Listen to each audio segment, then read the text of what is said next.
రైతులు ఎప్పుడు నష్టపోకూడదు, రైతు చల్లగా ఉంటేనే రాష్ట్రం బాగుపడుతుంది, రాష్ట్రం బాగుండాలి అని అంటే రైతు ముఖంలో చిరునవ్వు ఉంటేనే రాష్ట్రం బాగుంటుంది అని చెప్పి ఒక రైతు పక్షపాత ప్రభుత్వంగా మనం వచ్చినప్పుడు మాత్రమే ఈ మార్పులు జరిగినాయి. మనం వచ్చినప్పుడు మాత్రమే ఆయిల్ పామ్లో ఆ వ్యత్యాసాన్ని తీయడం అయితేనేమి, మార్పు చేసి ఆయిల్ పాములో రైతులకు మనం వెంటనే ఆ సంవత్సరం రైతులు నష్టపోయిన వాళ్లకు దాదాపుగా 90 కోట్ల రూపాయలు మనం డబ్బులు ఇచ్చి రైతులకు అండగా నిలబడడం అయితేనేమి ఒక మెసేజ్ పంపించినాం. ఆ మెసేజ్ పంపించడంతో ఆ తర్వాత రేట్లన్నీ ఆటోమేటిక్లీ 10 సంవత్సరం పెరుగుతా పోయినాయి.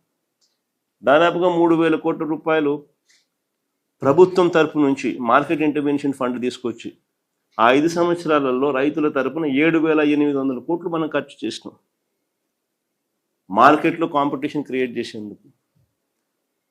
ప్రతి ఆర్బీకేను ఒక కేంద్రంగా ప్రకటించి ప్రతి జిల్లాలోనూ జాయింట్ కలెక్టర్ను జేసీని మార్క్ఫెడ్ జాయింట్ ఎండీగా ప్రకటించి ప్రతి ఆర్బీకేలోనూ ఏకంగా ఎంఎస్పి మినిమం రేట్లు, గిట్టుబాటు రేట్లు ఇవి ఈ పంటలకు అని చెప్పి ఏకంగా ఒక బోర్డు పెట్టి ఆ బోర్డులో మినిమం రేట్లు ఎంత అని చెప్పి రాసి ఆ రేట్ల కన్నా తక్కువ రేట్లకి ఏదైనా పడిపోతే వెంటనే ఆర్బీకే పరిధిలో ఉన్న ఆర్బీకే అసిస్టెంట్ అగ్రికల్చరల్ గ్రాడ్యుయేట్ వెంటనే తను అలర్ట్ సిగ్నల్ ఇచ్చేట్టుగా ఆ అలర్ట్ సిగ్నల్ సీఎం యాప్ని continuous monitoring of agricultural price and procurement అని చెప్పి ఒక సీఎం యాప్ని యాక్టివేట్ చేసి జాయింట్ జేసీని దాంట్లోకి మార్కెట్ జాయింట్ ఎండీగా చేసి వాళ్ళను కూడా దాంట్లో భాగస్వామిని చేసి ఆ ఆర్బీకే పరిధిలోనే ఎప్పుడైతే పంట పడిపోతే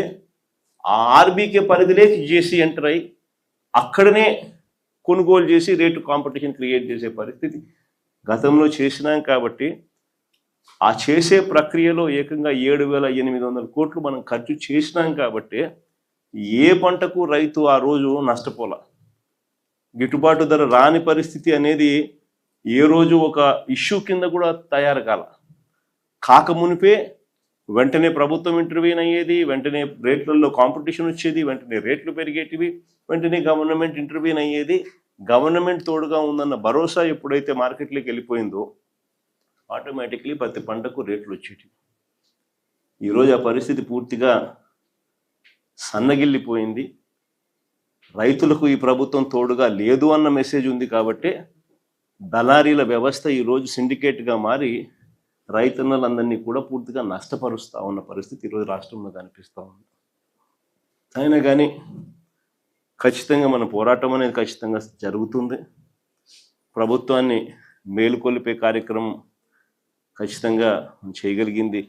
ఎట్లాగో మన ప్రభుత్వం రావాలన్నా, రైతులకు నిజంగా మంచి జరగాలన్నా, శాశ్వత మంచి జరగాలన్నా మనం చేయగలిగిన ప్రస్తుతానికైతే 3 సంవత్సరాలు ఓపిక పట్టాల్సిందే. కాబట్టి ఈ లోపల కూడా మనం గమనుండే కార్యక్రమం అయితే చేయకూడదు. ఖచ్చితంగా రైతుల తరపున ఈ ప్రభుత్వం మీద ప్రెషర్ క్రియేట్ చేసే కార్యక్రమం అయితే చేయాలి. ఇందులో భాగంగా నేను కూడా ఖచ్చితంగా నెక్స్ట్ వీకో ఈ నెక్స్ట్ 10 days 10 daysలోనే నేను కూడా ఏదో ఒక ప్రాంతంలో నేను కూడా నా పర్యటన పెట్టుకునే కార్యక్రమం కూడా చేసుకొని ఇది ఈ మాదిరిగా ఇంక ప్రెజర్ పెట్టే కార్యక్రమం బిల్డ్ చేస్తూ పోవాల్సింది. మన ఆక్వా కూడా అదే పరిస్థితిలో వాళ్ళు కూడా వెలుబెలలాడిపోతూ ఉన్న పరిస్థితిలో అక్కడ వాళ్లకు భరోసా ఇచ్చే కార్యక్రమమే చేసినాం. అక్కడ కూడా సేమ్ సిండికేట్ ప్రాబ్లం. అక్కడ కూడా మార్కెట్లో రేట్లు క్రాష్ చేయడానికి కోసం వీళ్ళంతా సిండికేట్ అయిన పరిస్థితులే కనిపించి అక్కడ కూడా రైతులకు భరోసా ఇస్తూ గట్టిగా సిండికేట్ బ్రేక్ చేసే ప్రయత్నం చేస్తున్నాం. ఇప్పుడు కూడా అదే పరిస్థితిని మళ్ళీ ఇక్కడ కూడా కొనసాగిస్తాం. అన్ని రకాలుగా రైతులకు తోడుగా ఉండే కార్యక్రమం వైఎస్ఆర్ కాంగ్రెస్ పార్టీ తరఫున ప్రతి జిల్లా కేంద్రంలోనూ ఎక్కడెక్కడైతే ఏ జిల్లాలలో రైతులు ఇబ్బందులు పడుతూ ఉన్నారు ఆ ప్రతి జిల్లాలోనూ వైఎస్ఆర్ కాంగ్రెస్ పార్టీ ఆ పర్టికులర్ రైతుల సమస్యల మీద రైతులకు అండగా ఉండే కార్యక్రమం ఖచ్చితంగా అడుగులు వేస్తూ పోతుంది. మొత్తం పొగాకు రైతులందరికీ కూడా జరుగుతూ ఉన్న పరిస్థితులు ఏ మాదిరిగా ఉందన్న మెసేజ్ రాష్ట్ర వ్యాప్తంగా కూడా పంపించే కార్యక్రమం కూడా చేసే ప్రయత్నంలో భాగంగా అక్కడ చేస్తాం. ఆ తర్వాత కూడా ప్రభుత్వంలో ఎటువంటి చలనం రాకపోతే ఇంకా కొద్ది రోజులు గ్యాప్ ఇచ్చి మళ్ళీ కందుకూరులో కూడా ఆ తర్వాత కూడా మళ్ళీ పెట్టే కార్యక్రమం కూడా మళ్ళీ ప్లాన్ చేస్తాం.